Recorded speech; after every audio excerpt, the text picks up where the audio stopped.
Dave, never thought I'd be saying this to another man, but happy anniversary. Happy anniversary, Tom. I can't believe it's been 1 year. It has. This is episode number 53. A year ago today. Well, actually, initially we were recording these on Mondays. Now we do them on Tuesday. So we're a day off.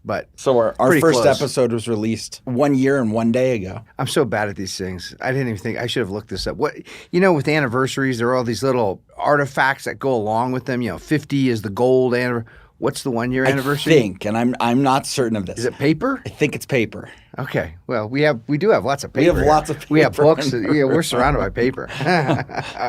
Well, anyway, it's been a year. Kind of a good time to reflect on what we're doing, why we're doing this. We have many more people listening to the podcast now than when we started a year ago. In fact, I think when we recorded the first one, we hadn't actually launched the business yet. Ah, okay. We were just trying to build a small library to get started. So we had built the website and we released about 3 podcasts, I think, before we ever actually signed anybody up. So and it's exciting. I mean, we have had significant growth in the last year, which has been kind of a prelude, preparation for some big changes. We won't go into all the details right now, but big things are happening at the Vino Veritas Society. Yeah. And the growth in the next year is going to far eclipse the growth in the last year, which is fun, fun stuff going on. And, I kind of wanted to celebrate our year anniversary here just by reminding our listeners, you and I come from very different backgrounds. You've spent a lot of time in the business world, marketing, branding, sales. I've spent a lot of time in the academic world, so lunacy and progressive advocacy. That's what I've been surrounded by. Wait. Let's not pretend there's not progressive lunacy in the business world also. It's true. Actually, that's sort of the new home, the new font of progressivism is the corporate America. And so part of my intellectual background was in intellectual conservative circles. Mm-hmm. So not so much the hands-on grassroots politicking, getting state legislators elected and members of that wasn't my realm. My realm was in the think tank world and intellectual publications, National Review. Mm-hmm. I helped found the Claremont Review of Books back in 2001. I spent some time at the Heritage Foundation as one of their research fellows. And there's this conservative intellectual tradition. It has some deep roots, but it really started to flourish in the 1950s and 60s. My professor, Harry Jaffa, was part of that conservative intellectual discussion and debate. Bill Buckley at National Review, other thinkers, authors.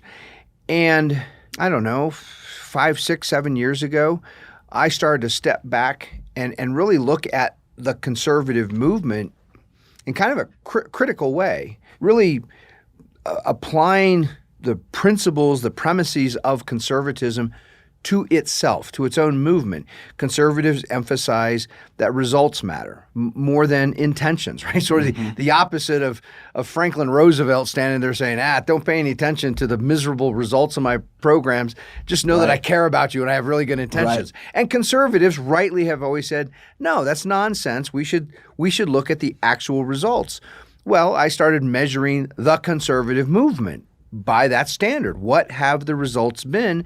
The modern conservative movement, I tend to date it, and this is debatable. There were some important thinkers starting even earlier, but in the 1950s, mid-1950s, there's a kind of coalescing, a kind of awareness by large numbers of Americans that we've had 4 administrations of Franklin Roosevelt and all this New Deal, all these gigantic federal government programs. It seems excessive. It seems too much. It seems an awful lot like socialism and communism. Mm-hmm. Remember, this is the inauguration of the Cold War, and a lot of Americans were saying, the way that Roosevelt talked sounded a lot like the way the Soviet communists talk and the Chinese communists, and what exactly is the difference? And this is when the conservative movement really emerges, and that means it's now into its 7th decade, 7 decades of conservative thinkers, authors, journals, books, organizations, schools, websites. The conservative movement had significant influence, though I won't say total, but significant influence on the Republican Party. There's always been this kind of strange relationship between the conservative movement and the Republican Party. I think some Americans assume it's synonymous, but they're really not synonymous. Many people involved in Republican politics lean very heavily toward progressivism, and they've absorbed progressive ideas and they enact progressive policies, and so the Republican Party is not synonymous with the conservative movement. But my big focus has been, okay, after 7 decades, and they've started all these organizations, raised all this money, spent a lot of money. What have the results been? Have we actually returned in any way anything near constitutional government, individual liberty, private property? And the answer is no. Progressivism has just been steamrolling along the cause of freedom within a constitutional framework has been losing. It's been just getting chipped away. If you think about progressivism as a football game, they're running the football up and down the field, scoring every time. Conservatives, once in a while they'll have a tiny little victory, but even their tiny little victories are surrounded by 1,000 steps ahead for the progressive movement towards central planning. Think about the perfect example of that. And this wasn't even that little a victory, right? I mean, actually I can name 2 that are sort of the same, that are linked. The election of Reagan. Yeah. In 1980. And Newt Gingrich leading the victory to take the House for the first time in 46 years. In 96. 94. 96 was sort of the second wave of that. Right? And those seem like massive victories. You talk about little victories, right? But those feel like massive victories. Right. Ronald Reagan coming along and winning when Richard Nixon before him, not directly before him, but Richard Nixon as the representative of the Republican Party, who was Nixon was fairly progressive. And Ronald Reagan coming along being the representative of conservatism, right? Yeah. Ronald Reagan was all about conservatism. The progressive movement still grew. Under Ronald Reagan. That's right. Progressive government grew. Right. More government agencies, regulations, number of bureaucrats, everything. Progressivism expanded even while Ronald Reagan was president. And then the same thing happened while Bill Clinton was president. Yeah. Even though Newt Gingrich led the take back of the House for the first time in 46 years. That's right. So we have these little victories, or these 2 to me that seem like huge victories. Right. And yet, what was the success of them? Yeah. Ronald Reagan said some beautiful things from the early 60s through the late 80s when he was first getting into politics all the way until he finished his term as president. Yeah. And yet everything he was advocating for kind of got thrown by the wayside because we just got more and more of a progressive government. I'm going to draw on an image that we have used many times and will continue to use it of when you think about the American founding, and there was the actual founding, these English colonists who become revolutionaries, not all of them, about a third of them become revolutionaries, and they create a new sovereign independent nation, the United States, and this new sovereign nation is based on this idea, the American idea that we call it, the idea in the Declaration of Independence, this notion of individual natural human liberty, and the idea that government should actually protect liberty, protect property, protect freedom. And this is a game changer. This is a sea change in the history of political thought. And so here are these Americans who they are imperfect individually. They're imperfect. They don't live up to the ideas that they espouse. They're human beings. They're human beings. Their policies are imperfect. They have terribly unjust practices among them. Foremost, African slavery. They have legalized slavery there.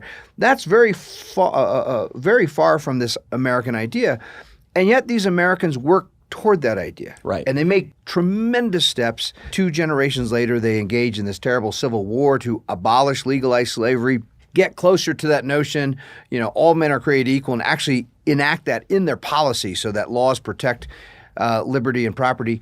And then along comes the progressive movement, and we make this sharp left turn away from the American idea of liberty over towards this far distant goal of central planning. And for the last century, we've been going down that path. Some years, some decades, we go faster towards central planning. When conservatives are successful, the best we've ever done is slowed down that movement, that trend toward central planning, but we're still going in the same direction.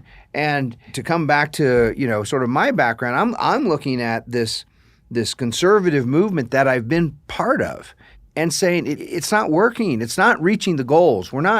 We haven't yet actually turned toward the idea of liberty away from central planning. We keep going down the road towards central planning. And I have lots of friends in the conservative movement, places like Claremont and Hillsdale and the Heritage Foundation, and they're all doing good work. And I want them to continue thinking and writing and doing, analyzing policies and showing people when Social Security is going to go bankrupt and just how harmful, Affordable Care Act and laws like that are. I want that to go on. I came to the conclusion we got to do something different, something better, something that gets freedom people united, knowing each other, understanding these ideas, becoming better at communicating and persuading.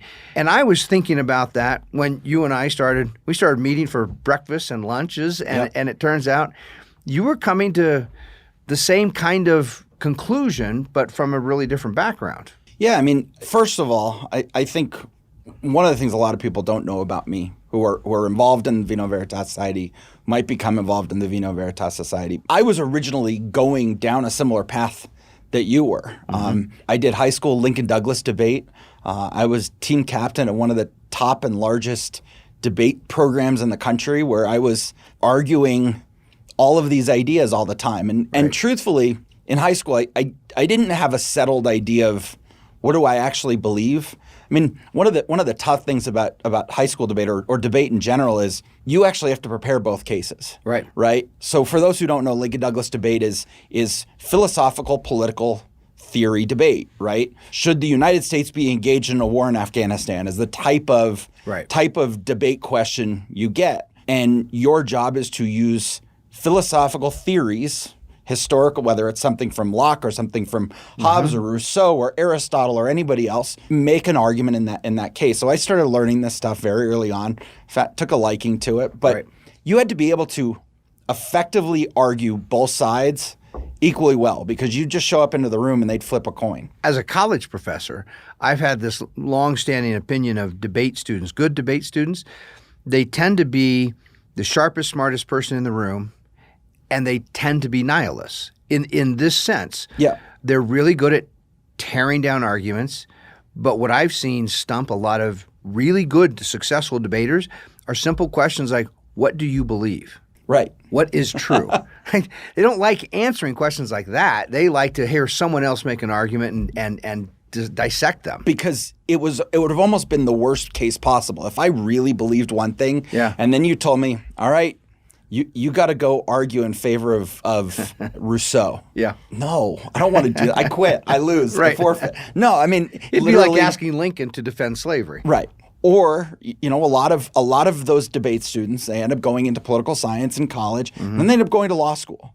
Right. And that was the path I was heading. Right. I have a family full of lawyers. I grew up learning to think like a lawyer. Right. And it was how do you push back on this and how do you push back on this? And in the same way you say it's kind of like asking Lincoln to defend slavery. In a sense, it's almost like if you really got your head around one of these ideas and said, this is what I really believe, it's like having to go in as a lawyer in a murder trial knowing your client committed the murder and knowing he did it in cold blood intentionally, that he really wanted, it was clear mind and he wanted to murder that person. And I've got to go in and defend him. Like that makes it a really hard, hard thing to do. So I grew up doing that and I was a political science student. I was planning on law school and I go to CU Boulder, the liberal progressive bastion of University of Colorado Boulder. I had one professor who I would really love to go back and have a conversation with. He was actually more libertarian than anything else, West Point grad, guy I always respected. And then everyone else was just pushing back on feeding us these progressive ideas. And my natural inclination is to challenge everything I heard, right? And I kept hearing and I kept thinking, yeah, that doesn't work and that doesn't work and that argument doesn't make sense and that argument doesn't make sense. And it almost pushed me in the other direction. I went in, I grew up in a family. It's interesting. My dad and I have gotten very into political conversations over the last handful of years, but as growing up, it was never a topic of conversation. He was a registered unaffiliated voter. He didn't want anybody to know what he thought, and he kind of kept it to himself. Right. My mom, on the other hand, is Jewish, born in Brooklyn, grew up in the 1940s, and was a teacher for 40 years, an elementary school teacher in Denver public schools. You don't get more progressive in training than that, right? I mean, she was it was dyed in the wool. She was in the belly of the beast. Yeah, and she took on very progressive ideas for a long time, and she was even a major part of a teacher strike in the 1980s in Denver. By the way, I'll add in. So I have your relationship with your father is very similar. In my house growing up, my parents owned an old-fashioned full-service gas station. Right. And I worked down there as a kid. And so in our house, there was no talk of, but the closest to politics, there were basically two kinds of people in the world. There were people who came to our station, and they were great. And everyone who didn't come to our station, and the idea was, damn them to hell, right? They just don't matter. That was the division. Forget trying to bring them in. They're lost souls. That's right. So, I go through this, and I went to college thinking the Democrats are right. Right, I didn't know any better. I didn't know any different. I hadn't learned anything, and I start to hear, okay, here's the progressive argument, here's the liberal argument, and I'm sitting there thinking, wow, this does not work for me.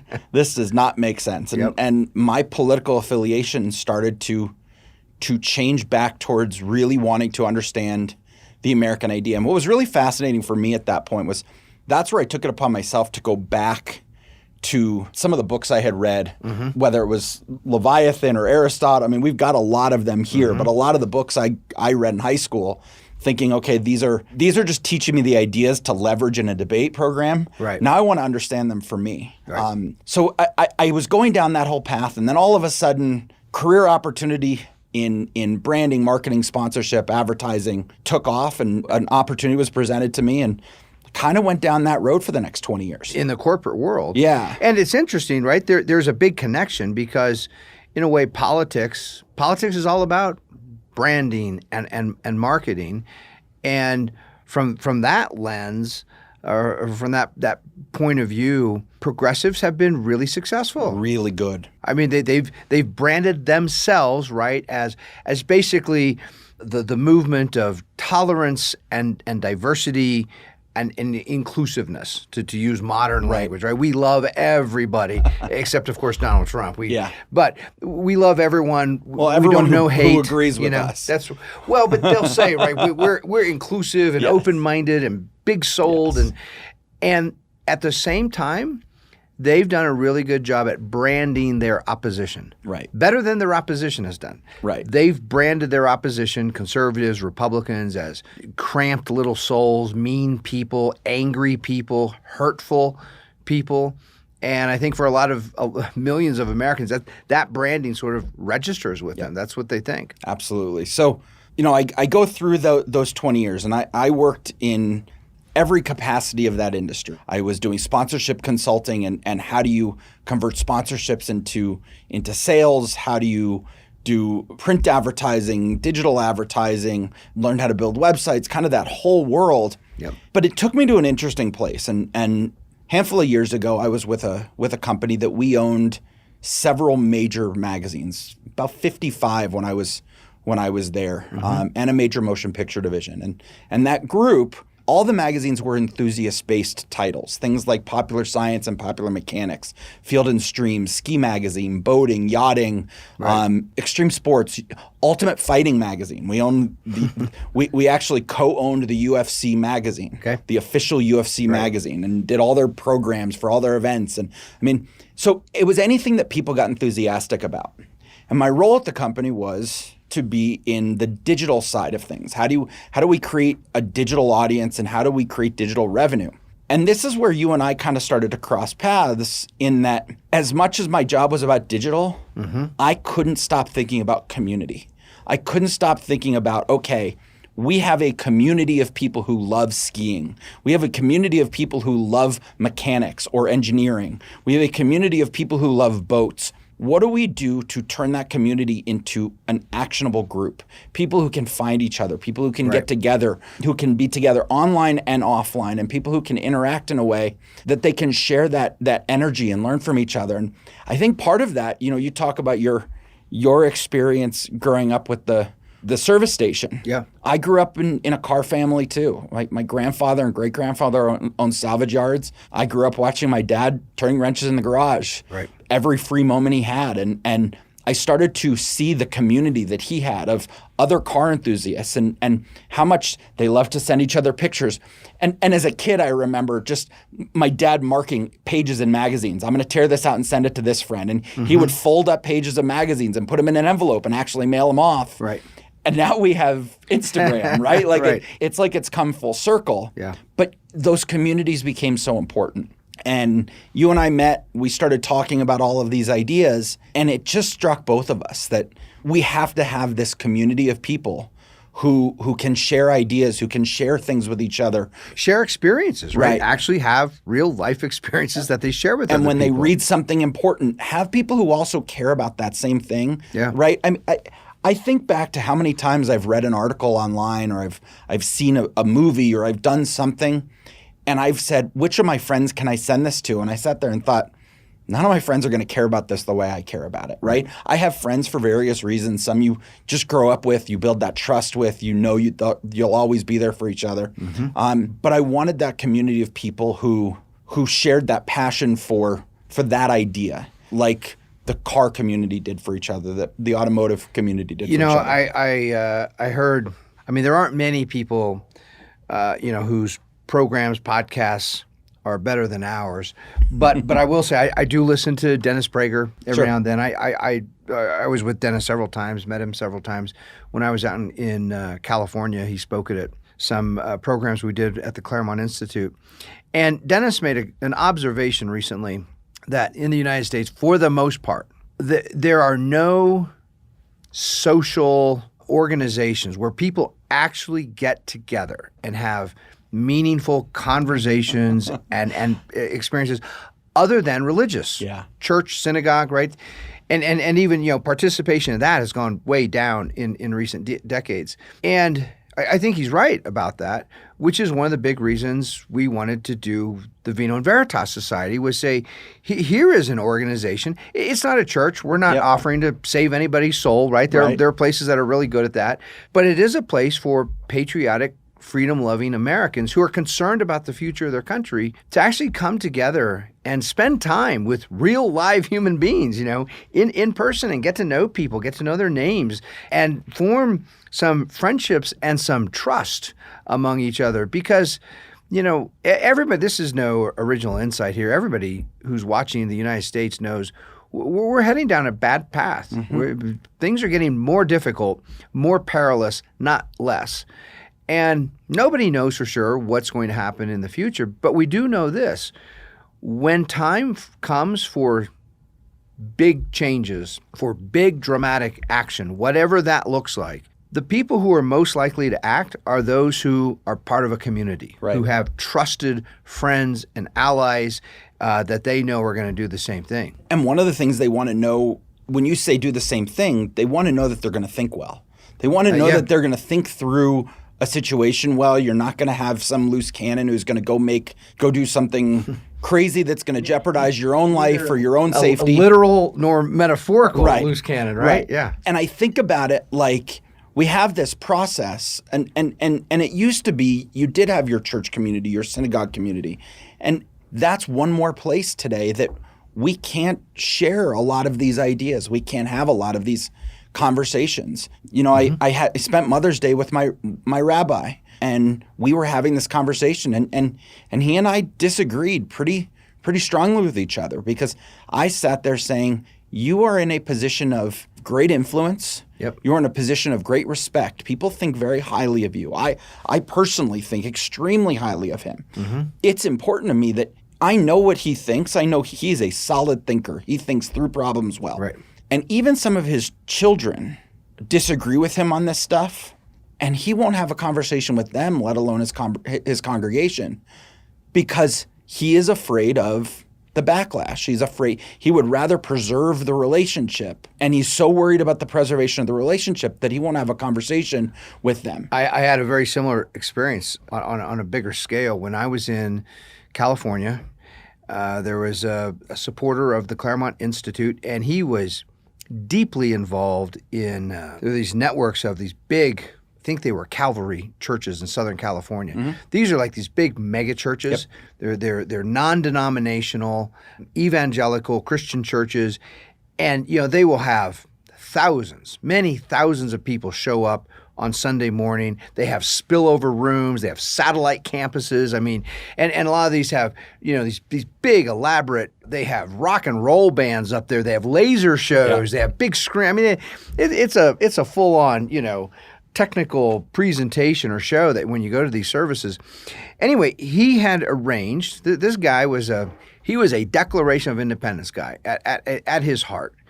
And he loved what we were doing. He followed what I was writing and when I would speak. And he said, "Tom, would you come and talk to some pastors about this?" I said, "Yeah, of course, absolutely." So he arranged. We had, I don't know, maybe 10 or 12 of these pastors. Now, each of these pastors had an enormous, those 10 or 12 pastors probably had a sphere of influence of 100 or 200,000 people just sitting together at a little conference table. And I did a presentation on some of the key core ideas of the American founding, of justice, of liberty. And they were nodding their heads. They were asking some questions. They seemed to really like it. And when that presentation was over, my friend Mike, who had organized the thing, he asked them, he said, "Can you incorporate some of this into some of your Sunday sermons somehow?" And all of them were like, "Oh, no way. No, we're not touching this." Right. And Mike and I were both, "Well, why not? You agree this is true, it's good, it's right, it's in line with your understanding of biblical teaching, of Christianity." And they said, no, look, this is political. Even if it's not overtly political, people will interpret it as political. Sure. It has political ramifications, political consequences. Undertones. And we'll lose half or more of our audience. They don't come for politics, so we're not going to we keep anything that even smacks of politics out of the sermon. They say that, but they never hesitate to talk about progressive ideas. Yeah, they isn't that don't interesting? realize, right? Because they don't know that they're progressive. Right. They don't realize how much it's become interwoven in every aspect of our lives. And we've said this time and time again. Every aspect of our lives has become political because of the progressive movement. You just put your finger on something really important, and I haven't spoken or written about this in a long time, but one of the clever strategic advantages of progressivism, if you go all the way back to the beginning of the movement in the late 19th century, the 1870s, 80s, 90s, and you find this in the modern and postmodern philosophy that they follow. Take Karl Marx as just an example. Marx doesn't present his theory, his arguments, his conclusions as Marxism. He presents it as the objective truth. In fact, Marx goes so far as to argue anyone who doesn't think like a Marxist suffers from false consciousness. Right. And they need to be re-educated, enlightened, right, and brought out of that false consciousness. Progressivism adopts that kind of position. So here's just one example. Progressives create the first graduate programs in journalism, where they're granting PhDs in journalism as a science, right? The science of journalism, and they present now. Prior to the progressive movement, journalism had always been considered yellow journalism, political journalism. During the Civil War, for example, in the decades leading up to it, there were Whig newspapers, there were Republican newspapers, there were Democratic newspapers. The newspapers were organs of the political party. And so you knew what you were, if you picked up a newspaper that was published by the Democratic Party, you knew it was going to be pro-Democrat and beating up on Republicans, and Republicans were publishing the same sort of thing. The progressives come along and they say, we're going to create scientific schools of journalism. Right. We're going to turn journalism into a science. Right. And therefore, it's objectively true. It's not progressive. It's not liberal. It's not Marxist. It's objectively true. After all, it comes from the universities, right? How could this be political right. in any way or partisan? And so much of what progressivism has pushed and advanced has been wrapped up with this label of scientific truth rather than a progressive political movement. You know, what's interesting, and I never really thought about this until you were just saying that, but I want to say it was about 10 years ago.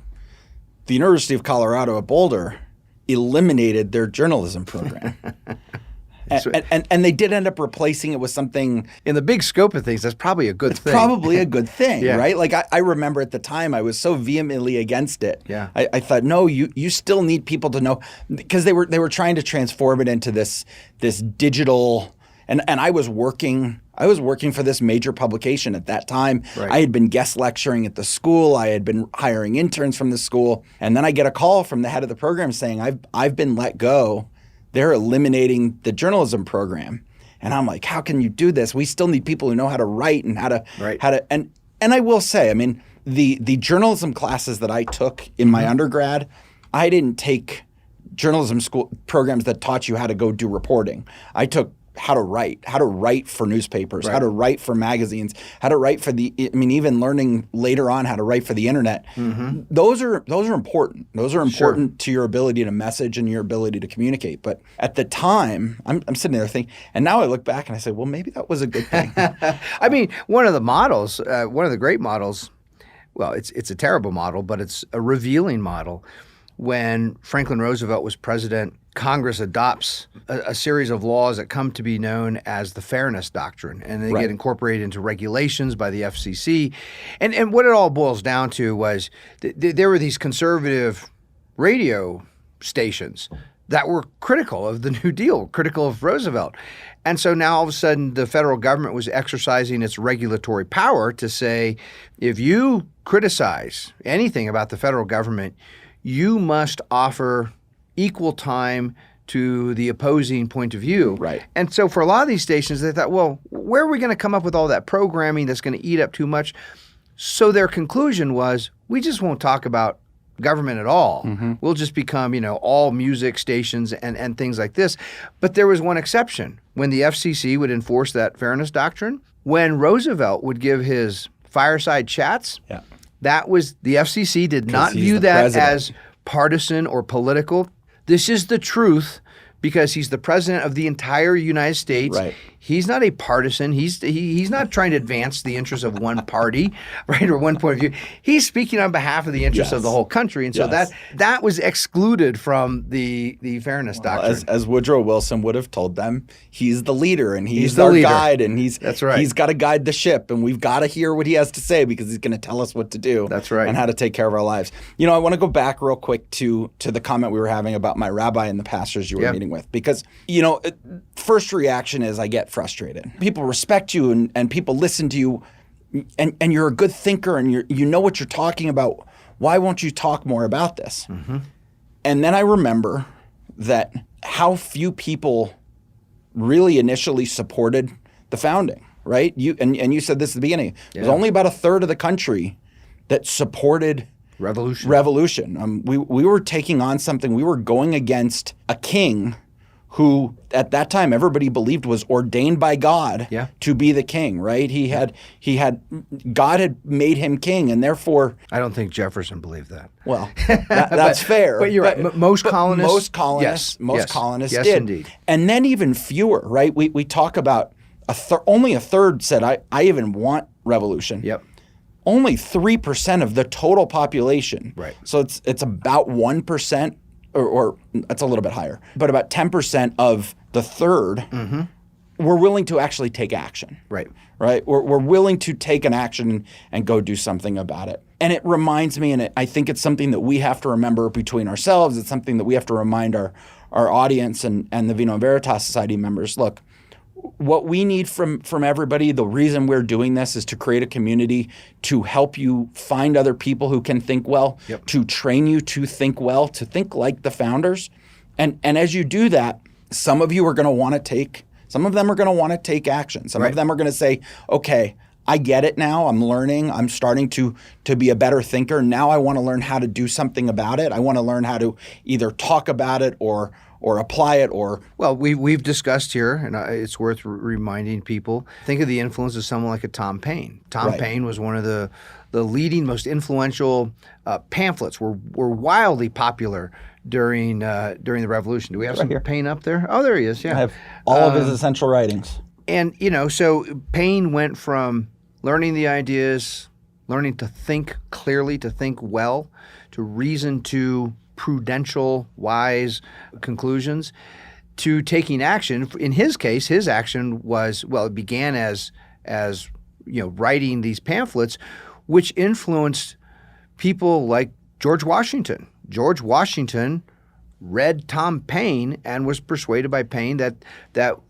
he was done, begging for some redress of grievances. Now, it's independence. Let's just end this bad relationship. Then Payne, of course, did more than that. Payne served in the Continental Army. Payne was there with a musket in his hand, charging at the Battle of Princeton. Talk about somebody who was good at branding. Mm-hmm. Probably the most important pamphlet he wrote was Common Sense. Mm-hmm.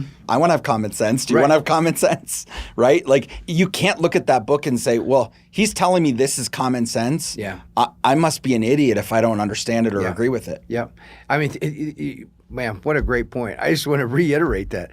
Tom Payne's whole point is you don't need to be a doctoral level master of the history of philosophy.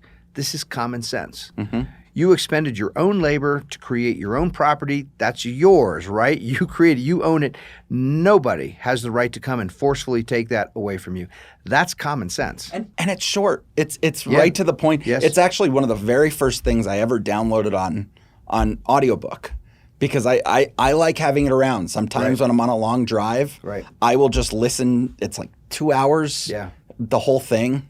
To listen to on audiobook and it's simple to follow and it's simple to understand and it's so well written and it's just easy. Well, and so we go back, we've had this we've been talking about this a lot in recent podcasts of this assembly of talent, this team of talent that was necessary for the United States to be founded. You needed poets, philosophers, pamphleteers, soldiers, warriors, rebel rousers. You needed Sam Adams up there, dressing up like Indians so he could sneak onto a boat and throw tea overboard. You need all that. You need the John Adams, you need the George Washington, you need the Tom Paynes. And they had different talents. They even disagreed on some things. But here's one thing they had in common. They could think well. Mm-hmm. They could start with core basic principles of fundamental moral right, beginning with the fact that no human being has any rightful ownership to another human being. Right. That might seem so simple. It might seem uninteresting to some people, and yet it's earth-shattering in its implications. Because if you start with that premise, no human being has a rightful claim to own another human being, it means both slavery and monarchy are wrong.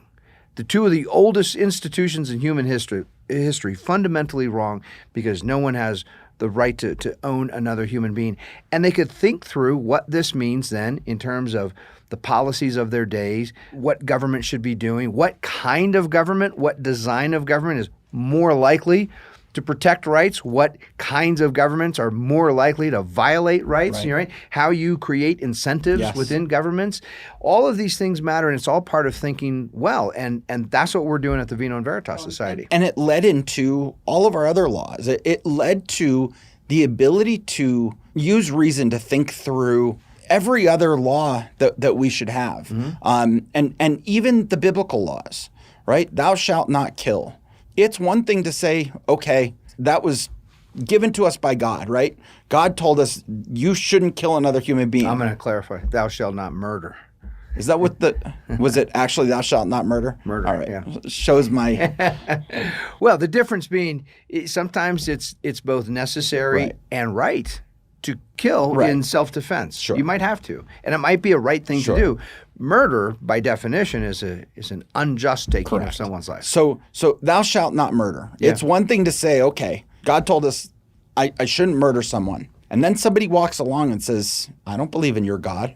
Right. So what do I care if your God told you shouldn't murder? He didn't tell me because I don't believe in that God. Right. So I'm going to murder you. Right. But when you start thinking about it as a truth that we are all equal, that you don't have a right to somebody else's person. Right. Or life. Or life. Yeah. Well, it means you can't kill them because you're violating a natural truth. Mm-hmm. You can't rape. Mm-hmm. Why? Because that's somebody else's body. It's their property. Yep. You can't go and take that. We have the ability to reason our way through that. Yep. All of our basic laws and our basic rights, or all of our basic laws, are based on our basic human rights and the idea that we're all equal. And this is one of the great insights into the world that the founders had, is that every injustice really is a form of theft, and theft is wrong, based on a natural truth that we know about human nature, namely what we've been talking about: no human being has a rightful claim to another human being. Murder is the taking, the unjust taking of someone else's life. Ordinary theft, right? Just taking someone else's stuff. Right. Rates of which are going up right now in Denver and many cities because of all the progressive policies we have around us. Even things like slander and libel, right? If I go around telling people that you're a dishonest businessman, don't do business with Dave, I'm stealing your reputation, right? That your reputation doesn't belong to me, and I'm taking your good reputation away. Every injustice is a form of theft, and theft is wrong based on rational moral principles we can know. And the founders were excellent at reasoning through that, thinking through that. So what does that mean then for public policies? Not only in terms of what laws we should have, what laws we should not have. One of the biggest things the founders had to do is get rid of, right, a lot of laws under the British monarchy that had no place in a free regime. So we've spent the last year talking a lot about these ideas and talking about our precepts and our virtues and that we talk about within the Vino Veritas Society that really come right out of the founding documents, mostly the Declaration of Independence. And I think what we're going to see, you referenced earlier that, with the new year, we're going to have a lot of new things, and we're not going to go into necessarily specifics here of what all those new things are. This is kind of a cliffhanger. We're leaving our listeners here on a cliffhanger. But good things are coming. Here's what we can tell, and what we will say is, one, we expect exponential growth within the organization. We're doing a lot of things. We've talked from the beginning about it takes infrastructure to build this correctly, and we've been investing a lot over the last several months and over the next couple to finish off that infrastructure to really be able to grow. And let's connect that with our mission. Let's connect that with the country, because when the Vino and Veritas Society grows exponentially, the more successful this organization is, the more secure liberty is in the United States. Right. The better the United States will be. A United States in which the Vino and Veritas Society is big and influential and persuasive, that's a free United States. Well, and let's explain why. Our mission, our goal, and I said this a little bit ago. Our goal is to get people to start understanding how to think like the founders. That does not mean we want you to be able to quote Thomas Jefferson and George Washington and Ben Franklin. It means we want you to be able to understand the underlying ideas, the American idea, the underlying theoretical ideas that came from everybody from Aristotle to Adam Smith to John Locke, all the way up through Hamilton and Madison, and really understand the thinking, understand the debates that they had. Why did somebody make this argument versus that? Well, and let me connect that here to what's going on in the world today, because you're right. We're not just talking historical. We don't want people merely quoting the founders. We want them thinking like the founders. And I'll just toss out one example. We don't need to go deep into it, but we've been talking here in recent podcasts about all the trouble in Israel and its neighbors and people in Gaza shooting rockets and what all that means. There's an organization within Gaza among those Arab Muslims called Hamas. And Hamas receives a lot of funding, a lot of aid, international aid. And these people who live in Gaza, they're very poor. Nobody wants to go live in Gaza. And so what does Hamas do with the aid that they receive? They go buy rockets and they use it to hire people to build tunnels that they can use for terrorist purposes. Spend a lot of money on cement. And here's the point I want to make. Many conservatives don't think well about freedom. Even many of our friends and our allies, they don't think well. They don't think like the founders. And what they say about Hamas is very revealing of this problem, because many conservatives will say, well, Hamas, rather than buying rockets, they really should be providing aid for their people. They should be providing health care and education and housing, right? And what these conservatives are saying is Hamas should become a welfare state. Right. Now, I agree with them that Hamas should not be buying rockets. That's true. We have common ground there. But if you really were thinking through this like the founders, you would come to the conclusion that what Hamas should be doing is creating a government that protects individual liberty, that protects private property. That's what they should be doing, not creating a massive international welfare state in the Gaza Strip. And respects that liberty and those natural rights of all of their citizens. That's right. Right? That doesn't say, oh, you're a woman, you don't have rights. Oh, you're gay, we're going to cut your head off. Right? I mean, they literally have no respect for individual natural rights. And yet we're sitting here making the argument, well, you should be giving them more welfare. Right. Wait a minute. Let's start thinking better about this. There's no way that the situation is ever going to get better in Gaza if those people are always reliant on the few handouts that Hamas, a now known terrorist organization, the few handouts they give them. The only way things are ever going to get better there is if the international community says, enough of this, these people have natural rights and it's time to start respecting them. And to Rashida Tlaib and to the leaders of BLM and everybody else who are sitting there saying, hey, this is an apartheid state on Israel. It's not Israel saying that women can't have no natural rights in the Gaza Strip. It's not Israel saying that we should behead all. I want to put an edge on the point we're making here.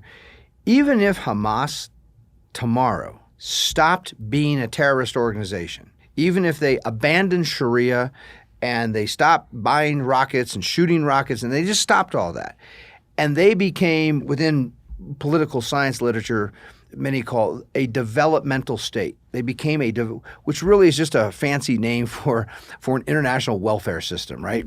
Wealthy countries send money and aid to a poor country, and then the poor country is supposed to hand out benefits. That's what political scientists call a developmental state. It's a welfare state. It's just being funded internationally. If that happened and Hamas abandoned the terrorism and became a welfare state, that still isn't a good thing. That's not liberty. That's not a recipe for prosperity. Right. I like to throw out titles that people might find useful. And there was a documentary movie, and is very well done, that came out maybe within the last 5 to 8 years. It's not real old. And it's called Poverty, Inc. Yes. It's fantastic. Yes. And I can't remember who published it. If I can remember it, we'll put it in the show notes of the podcast. Poverty, Inc. Go. People should go check it out. And what it shows are all the terrible consequences of international welfare programs, which anybody would expect. Do you remember? Is it Tom's Shoes? Tom's Shoes. I was literally sitting here thinking about Tom's Shoes, waiting for you to finish. And Tom's Shoes had this policy every time. It was an American shoe company, and if you bought a pair of their shoes, the way they were branding themselves is saying, "We will send a pair of shoes to Africa, right? To some poor African who doesn't have shoes. We want to do this to be helpful." Well, they went and they actually looked at these communities getting all these shipments of Tom's shoes, and what it was doing, there were what's the word? Someone who works on shoes, repairs shoes, cobblers and shoesmiths. Shoemaker. They were all being put out of business. Yep. They used to have little businesses and they had employees and they were creating wealth and they were being productive, right, and feeding their families. Now they're living on assistance because this flood of subsidized, free shoes has put them out of business. And that's just typical of what happens. Yeah, I mean, it really is a scenario where we have to start acknowledging that just giving things to these countries, you're taking opportunities away from them. People need to be productive. People need opportunities to be productive. And it takes two things to be able to be productive. One, it takes a market opportunity. And Tom Shoes or whoever else it is, they're taking away that market opportunity. And the second thing is it needs the protection of property rights, of individual liberty and property rights. And that's where the government's proper purpose is. And if it can do those two things, if those two things exist, then all of a sudden people can start building and developing, and you get more infrastructure, and you can build something of a business for yourself. I've distilled it down to this. Productivity is the source of wealth, and therefore productivity is the solution to the problem of poverty. Right. So if you have poor people, whether it's in Gaza or anywhere else in the world, if there are poor people struggling, they don't have enough food, they don't have schools, they don't have homes, what's most needed there is productivity. And the question is, in what conditions are they most likely to be productive? And we know the answer. The answer is when people are secure in their property, even if they don't own a lot of property, but they own themselves. If they're secure in themselves and their liberty, you know what they do? They look around, they think, what can I do that other people find valuable? Right. And they start to produce, they start to be productive, and they create wealth, and it's an amazing story. The market loves a vacuum. Yeah, it really does. And it comes in and fills it. And so what we see today, we see large numbers of conservatives bemoaning Hamas, saying Hamas should stop buying rockets and start handing out free stuff. And this is just an example that even among our conservative friends and fellow citizens, they tend to not think well. Right. If they were thinking well, they would not be concluding that Hamas should be a welfare state. They would be thinking, well, Hamas should be pushing toward protecting natural rights, protecting individual liberty, protecting private property. And that's to think like a founder. And that's what we hope our members have been getting for the last year. And from our perspective, that's what we're going to focus on more. I think that's our new year commitment, sort of. How to think like the founders. How to think like the founders. How to understand the theories and understand the ideas, the American idea, how that was formulated, the sources in which it came from. We're going to be doing all kinds of seminars and different activities to help people better think like the founders did. Because it's right, there's two parts, at least two parts. It's understanding the key ideas and then figuring out how to apply them. Right. What do these ideas mean in this situation or in that situation? Because ideas and principles don't change, situations do change. And the threats to liberty, the threats to property, the threats to productivity and prosperity can come from different quarters and in different forms. And we need to practice recognizing what those threats are and how to apply the principles of freedom. And to our audience, if that's all you want to do, if you just want that basic, I want to be a good thinker. I want to. It's going to help you in your business. It's going to help you in your personal life. It's going to help you in all kinds of ways. You and I joke often that the founders sort of provide a sense of counseling to us as Americans, right? I mean, we can learn a whole lot from them. If you find yourself in a bad relationship with your government, turn to the American founders for counseling. They have some very good advice. No, they didn't start the fight right away. It took years to build up. That's right. And I said this to you before, the Leather Apron Club, Ben Franklin being our motif, and the Vino Veritas Society. Ben Franklin set that standard. 1727, he starts the Leather Apron Club, and it was on North American soil. It was really the first time that these men started getting together and thinking about, what does a good country look like? What does a good civilization look like? How do good people interact? The theme of the Leather Apron Club was self-improvement, and they meant that in all ways. Individually, how can I as an individual be a better person, be a happier person, be a more prosperous person? And also together, socially, politically, what can we do as a nation, as fellow citizens, so to improve ourselves politically. Right. And we're in bad need of a leather apron club today, which is precisely what the Vino Veritas Society is providing. If people want to learn to think better, hang out with us. And once you do, that's how you become a guardian. Yeah. Right? And that's why we are the guardians. That's why we say no sumus custodes. Yep. Till next time.